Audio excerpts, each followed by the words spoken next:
하나님 말씀 나홈스 3장입니다. 나홈스 3장 1절에서 끝절까지 말씀 교독합니다. 1절 말씀 제가 먼저 받들어 봉독드립니다. 화 있을진저 피성이여 그 속에서는 계루가 강포가 가득하며 넉달이 떠나지 아니하는도다.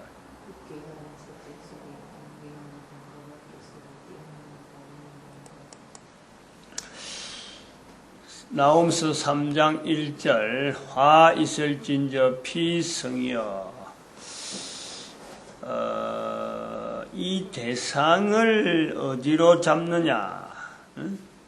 피성이라는 것 자체를 어디로 잡느냐? 화 있을진저 피성이여 나홈스 3장의 1절에 있는 화 있을진저 피성이여 이 내용을 어디로 잡느냐? 지금 생각하면 그래요. 지금 인류 시대 전 인류를 내다보고 이 문장을 어떻게 해석했냐 따라서 인류의 역사가 바뀌었다라고도 볼 수 있죠. 화 있을진저 피성이라는 이 문장이 있기 때문에 요거하고 분명히 관계가 있어요. 지금 전 세계가 이슬람 문화라 하는 이 특별한 어떤 문화를 지금 구별하게 되어 있는 거예요. 만약에 여기에 화 있을진저 피성이여라고 하는 이 내용을 니느웨라고 지금 현재 본문에서 분명히 니느웨라고 되어 있으니까 니느웨라고 보지 않고 만약에 말이죠. 이것을 내 개인에게 연결했다. 교회가 즉 교회라는 것은 헬라 문화 속에 있는 로마 교회라고 하는 일종의 지금 전 현재 모든 교회의 어떤 흐름에 큰 어떤 진원지거든, 진원지.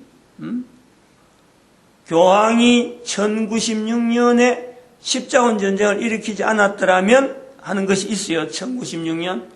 근데 그것보다 앞서서 611년이래 되어지는 400년이 앞서잖아요. 400년. 천대가 넘어가기 전에 우리 인류사에 611년에 마호멧이 자기가 선지자라 하고 나올 때에 그 내용을 이 내용하고 이 문장하고 연결하지 않았더라면은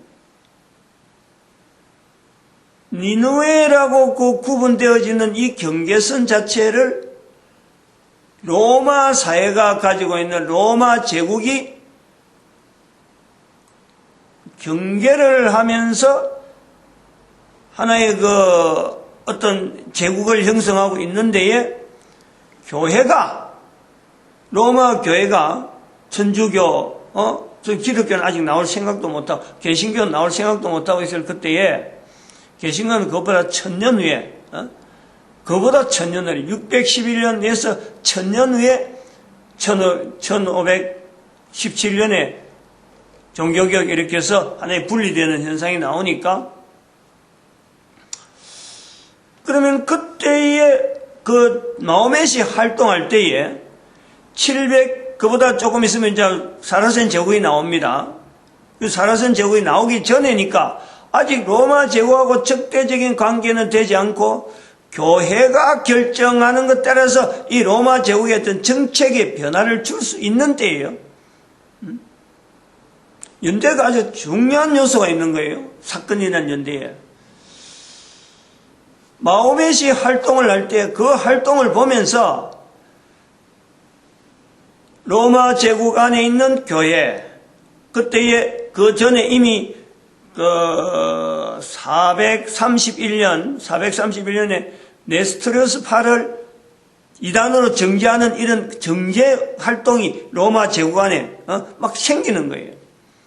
교회를 기존의 교회도 정죄하고 있는 이런 게 막 생기는데 그런 정죄하는 이런 결정권, 교회가 정죄하면 그 사람들이 다 추방돼야 돼. 로마 제국을 떠나야 돼. 그래서 네스토리우스가 로마 제국을 떠나서 아라비아로 들어가서 결국 중국으로 넘어가서 나중에 우리가 600몇 년 되면은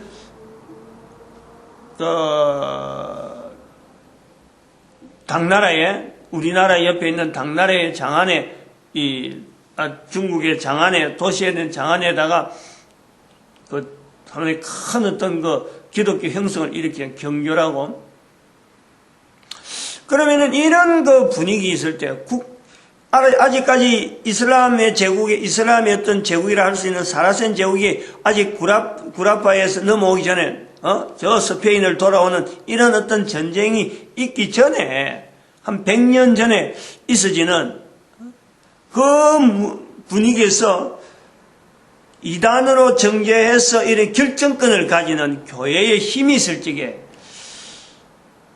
마호메스의 활동을 하나의 선지자 활동으로 받아들였었으면 한다면, 받아들였더라면, 하나의 교회 안으로 들어서 이것이 이단이다, 아니다 하는 것을 서로 융화할 수 있는, 조화를 일으킬 수 있는 그것 자체를 이렇게 포용을 적어도 한번 대화 정도는 해보려고 했더라면은 이미 지나간 일이지만은. 근데 그렇게 하지 않고 완전히 이것을 딴 사람이다. 이건 우리가 아니다. 라고 결정함을 해서 나중에 100년 후에 사라센 제국이 로마 제국 전체를 휩쓸어버리는 거예요. 영향이 있다는 거예요. 그렇게 되어질 때에 마호멧이 나타났을 적에 이것이 아니다. 라고 할 때 그 근거가 어디 있겠느냐. 절대 교회가 받아줄 수 없는 상황이 되는 그 내용은 어디 있겠느냐? 니누에 대한 나움스뿐만 아니라 화이스제 피성역하는 이 내용을 해석하는 그 자세뿐만 아니라 요나스도 있다니까. 니누에 대해서. 니누에 2번이나 하고 있고, 2번이나 분명히 지적하고 있고, 니누에를 언급하고 있고, 그 다음에 또 계시록에 바벨론에 대해서 언급을 하는 거예요. 바벨론에 대해서. 그러면 이 흐름이 600년 당시에 마호메트가 나타날 당시에 로마에서 아직까지 교회 형태가 지금 큰 어떤 구조가 형성이 되지 않고 전 세계적으로 퍼져지지 않고 지금처럼 되어지지 않고 있을 때인데 이것을 해석하는데 아마 그 중요한 어떤 마호메트의 그 현상을 결정하는데 아마 중요한 어떤 지렛대 역할을 하지 않았을까. 그거를 우리가 지금 화이스제 피성역하는 이 내용을 지금 현재 우리는 나로 봐라는 거예요. 나로. 온 인류 개인을 봐라. 그 비교해 봐라는 거예요.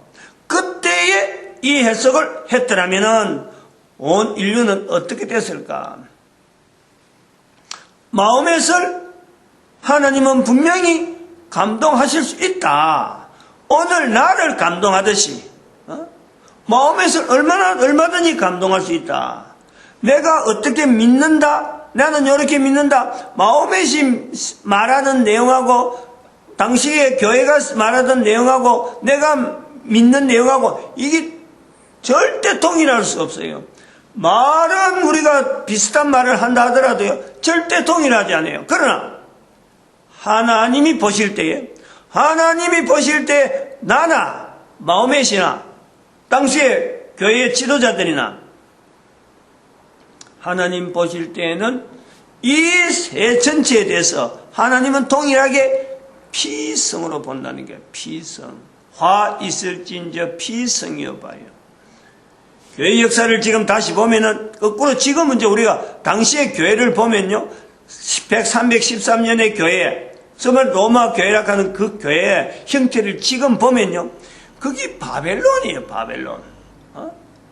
그 당시에는 로마 제국 안에 있는 하나의 바벨론 모양의 교회라니까. 구조 전체가 바벨론의 의식과 바벨론에 있던 그 내용, 영향, 그 문화 속에 교회가 형성되어 있는 거예요. 그거를 로마 지역이라고 서양이라고 하는 그 헬라 문화에서 영향에서 바벨론하고 완전히 적대국으로, 즉 그것은 뭐냐, 마케도니아에서 나타나는 누구야, 알렉산드리아, 알렉산더 대왕에서부터, 그거는 바벨론은 침공이에요. 침공. 그거는 정복에 연락하는 대상이지, 그것을 넘어오는 걸 받아들이지 않는 그 문화가 있는 거예요. 그 문화에 딱 맞는 거지, 이게 지금. 나홈서 3장이 정확하게 그게, 이거 바로 우리의 주어지는구나, 라고 받아들이는 거예요. 근데 지금에서 보면은, 극이나, 뭐야, 지난번에 개콘에서 나오는, 하여튼 50보 100보예요, 50보 100보. 도토리 키재기예요. 요 내용을 다시 연결해서, 그러면은, 니노에라고 하는 이 표현이 결국에는 현재 우리가 볼 때는 여기서 보는 세월이 지났으니까 2000년, 1500년 지난 지금에 보면 마호메시나 로마 교황이나, 또 내나 다 같이 피성이란 말이에요. 이 피성을 그럼 또 어디까지 들어갈 수 있느냐? 이 화이스리의 피성이 결국에는 이스라엘을 들어가는 거예요. 이스라엘 자체가 요 말씀하시는 나오면서 3장에서 말씀한 이 내용 안에 이스라엘 자체가 들어간다니까. 2장에서 연결되어지는 내용을 보면 이스라엘을 회복시킨다 하는 내용이 들어가는 거예요. 여기도 오늘 보면 3장에도 보면 위로할 자를 찾는 거예요. 현재적인 상황이 이스라엘 자체가 이제 피성이라고 할 때에 위로하고 회복되어지는 이야기가 연결되는 거예요. 아무런 내용도 변화가 없는데 그것을 회복이라든지 그 내용이 아닌 거예요. 그러면 왜 그럼 이스라엘이 화이슬제 피성이라고 들어갈 수 있고, 그럼 예수님께서 화이슬제에서 서기관들 바리새인들 이거하고 연결되어지는 이 이스라엘의 상황이 나홈서에서 나타나느냐, 나홈서 3장에 화이슬제 피성이 되어지는 이 내용하고 연결되느냐? 사무엘상을 가야 돼요. 사무엘상. 사무엘상 10장 19절. 사무엘이 사울 왕을 세우는데 이스라엘 백성을 모아놓고 그래요. 10장 19절. 사무엘이 이스라엘 사람들을 모아놨는 거예요. 모아놓고 사무엘이 하는 말이 그런 거예요. 너희들이 하나님을 버리고 왕을 달락했는데 그 왕을 오늘 세워주겠다. 그래갖고 이스라엘의 초대 왕을 세우는데 사울이란 말이에요. 그 대관식을 하는 거예요. 소위 말하면 로마 교회에서 교황을 대관식하고 왕들을 대관식하듯이 그게 대관식을 한단 말이에요. 그게 표현에 사무엘이 이스라엘이 하나님을 버리고 한다는 내용이 나오는 거예요. 버리고. 사무엘이 이스라엘 사람들에게 왕을 세우면서 하나님을 버린다라는 말이 나와요. 표현이 나와요. 그럼 사무엘이 어떻게 이스라엘 백성들이 하나님을 버렸다라는 표현이 나오겠느냐? 이거는 사무엘상 앞에 조금 앞에 가면 8장 7절에 하나님께서 그러는 거예요. 사무엘에게 이제 사무엘 아들인 사무엘 나이 많고 8장이 그래요. 사무엘 나이 많고 아들들이 올바르게 선지자 일을 못하고 하니까 이스라엘의 장로들이 와서 우리도 다른 나라 사람들처럼 왕을 세워서 자기들을 다스리게 하라 라고 한단 말이에요. 왕을 세워서 다른 나라 그래 하니까 사무엘 아들은 못 믿겠다. 근데 우리는 지금 통치를 받고 싶다. 그렇게 해서 왕을 세워달라라고 할 때에 사무엘이 왕을 세워달라고 하는 그거를 마음에 실해가지고 있는데 하나님께서 사무엘에게 나타나서 하시는 말씀이 그래 기록이 되어 있는 거예요. 어떻게 나타나고 어떤 형태인지 잘 모르지만 그게 되어 있단 말이에요. 왕을 달라 한 것은, 백성들이 왕을 달라 한 것은 너를 버리는 것이 아니다. 나를 버리는 거다. 하나님이 말씀하신다고 사무엘서 8장 7절 기록해 놓은 거예요.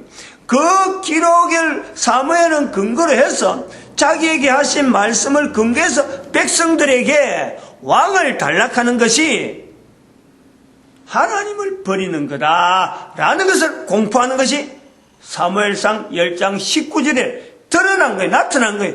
이미 하나님 앞에 왕을 버린 건데, 하나님을 버린 건데, 하나님 버리면서도 하나님은 이스라엘 백성들에게 왕을 주는 거예요. 달라는 그것을 해준단 말이에요. 그래서 이스라엘 역사가 형성되면서 요 나움 선지자 나오고, 그 다음에 나움 선지자가 니느웨를 향해서 이스라엘하고 싸우는 이 모습에서, 전쟁하는 모습에서 니느웨에 대한 어떤 그 상황, 니느웨 관계에서 나타난 상황을 나움서에 기록하면서 화 있을진저 피성이여 하는 거죠.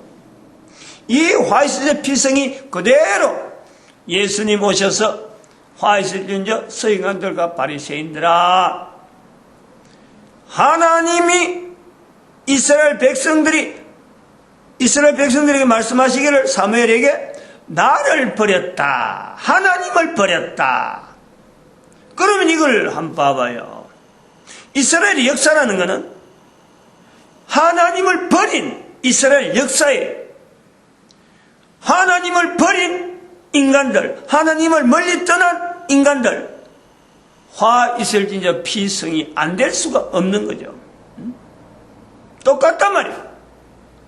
이게 세월이라 하는 역사라고 하는 시간이란 이 경과 뒤에서 바라보는 후손이 해석하는 내용이란, 지금도 그럼 여전히 우리가 55, 100보다 더 가까운 도토리 키재기 시기에 되어지는 그 똑같은 그 사람들의 역사를 두고 지금도 우리가 이거 니네다, 마음에선 아니다, 로마 교황이 옳다, 이렇게 남아가 되느냐? 확실히 다르잖아. 이렇게 차이, 즉 이 중요한 지금 2장에서 지금 나오면서 2장에서 해야 될 내용인데 넘어오지 못한 2장에서 미처 못한 표현 하나가 있어요. 이 나오면서 3장이 오면서 해야 될 내용을 지금 3장에 이제 끄집내려는데, 이 내용이 뭐냐면은 이스라엘도 버렸고, 이스라엘도 하나님을 버렸고, 교황도 하나님을 버린, 하나님이 없는, 우리가 그렇게 표현할 수 있는 건 동일하게 마음에 또 우리하고 똑같은 로마 교황이나 로마의 교회 형태나 우리나 똑같은 이스라엘이나 똑같은 범벅이 된 피성이라고 불려지는 이 내용에서, 이 과정에서 하나님이 원하시는 대로 우리에게 왕을 달락하는 그것이 마치 우리에게 있는 이 똑같은 인간 피성에서 회복되어지는, 위로할 자가 도와지는 이 형태가, 이것이 뭐냐? 구원이란 말이에요. 구원.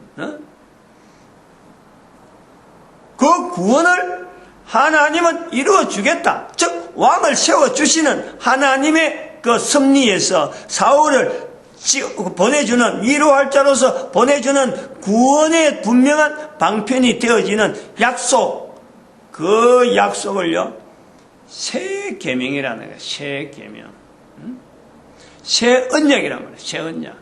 이스라엘이 하나님을 버림에도 불구하고 하나님은 이스라엘을 계속 붙잡아 주겠다 라고 하는 그 자체가 하나님에게서는 언약이에요. 언약. 아브라함하고의 약속에 의해서 이스라엘을 세워주고, 이스라엘을 버림에도 불구하고 하나님은 계속해서 이스라엘을 붙잡아주는 그 내용이 새 언약이라. 새 언약. 이것이 지금에서 보면은 여전히 하나님은 모든 인간들에게 배척당하는, 하나님은 인간을 이 땅에 보내주시고 생명을 주시는데 인간들은 그 생명을 가지고 생명 주신 하나님을 버리는 화이슬진저 피성인 거예요. 화이슬진저 피성에서 위로할 자를 보내주시는 하나님의 섭리는 바로 새 계명에 준한다, 새 언약에 준한다. 예레미야 31장 31절에 33절, 내가 너에게 새 언약을 세우리니 이 언약은 이전과 같지 않다. 분명히 그래요. 하나님의 말씀을 우리의 속에다가 기록하게 돼. 하나님 말씀을. 이 새 언약이 예수님 오셔서 내가 너에게 새 계명을 주노니 서로 사랑하라. 서로 사랑하라. 똑같다. 도토리 키재기다. 어느 것 두고 이게다 저거다 할 수 없는 거예요. 서로 사랑하라. 이게 서로 사랑이 결국에는 서로 사랑해 가는 과정이 있어야 되니까 전도라고 하는 형태로 나타나는 거예요. 우리가 나타내야 될 것이. 그래서 신학교 전체 구조가 바꿔야 된다는 이 구조가 어떤 구조로 바뀌어야 되느냐. 구원, 종말, 전도, 이 세 가지를. 그리고 반드시 거기에는 사탄을 대응하는, 분명한 사탄을 드러내는 형태로 구원, 종말, 전도, 그리고 대적되어지는, 인간에 대적되어지는 사탄을 해야지, 나타내야지. 거기다 원죄를 해버리면, 인간의 상태를 원죄 상태로 해버리면 사탄이 감춰진다. 오히려 사탄에게 도움되게 한다. 원죄의 개념 자체를 없애버려야 된다. 원죄 개념 안에도 얼마든지 현재적으로 사탄을 직시하면은 내가 화이슬의 피성으로 모든 사람이 화이슬의 피성의 현재적인 위치를 보면서 서로 사랑할 수밖에 없는, 인간은 인간들끼리 뭉칠 수밖에 없는 구조로 나온다. 나오면서 2장에 사실은 이 새 언약의 개념이 나와야 되는데, 새 언약의 개념이 요 내용에서 화이슬의 피성에서 현재적인 모든 인류를 다 볼 수 있는, 그래서 우리에게 주어지는 열방의 선지자는 우리 모든 인류에게 주어지는 새 계명, 새 언약의 개념에서 이걸 우리가 지금 받아들여야 되는, 분명한 이스라엘 백성들에게 떠나 있는, 이스라엘 백성들이 하나의 언약으로서 있다가면 이스라엘 백성들이 아닌 우리에게 주어진 하나의 하나님의 사명의 언약이 있는 내용이다. 이것을 대칭할 수 있다라는 거예요. 마치겠습니다. 기도드립니다.